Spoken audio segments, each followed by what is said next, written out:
Hello students, here are the correct answers for the startup for week 27, day 1. Number 1, circle the first prefix. What does it mean?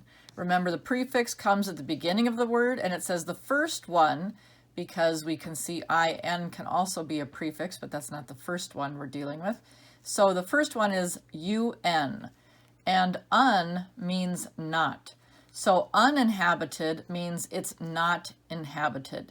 Whenever you're asked a question like this, you could think of a word that is really familiar to you. And so we could look at the word like unhappy. And in looking at that, we know that unhappy means you're not happy. So that could help you figure out the definition for the prefix. Number 2, writing the plural. For each of those, frilled lizard and kangaroo, we would just add an S to the end. Number 3, circle the prepositions. We have 3 of them: about, to, of.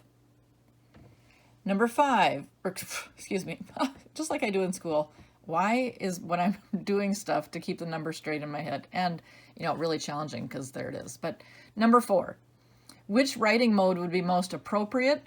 Well, a travel brochure would be trying to persuade somebody to go there. So persuasive would be the correct answer for that. It would not just be expository. They're not just telling you about the place.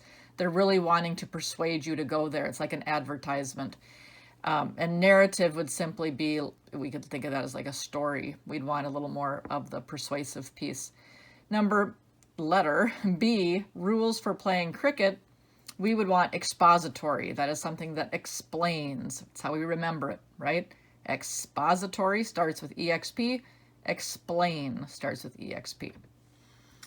Number 5, what is the main idea? Stated in your own words. I'm going to give you my example answer, but you will put your own in a complete sentence on Edmodo for this. So what is the main idea? New Zealand has become one of the most important economies on the Pacific Rim. Exports play a significant part in its economy.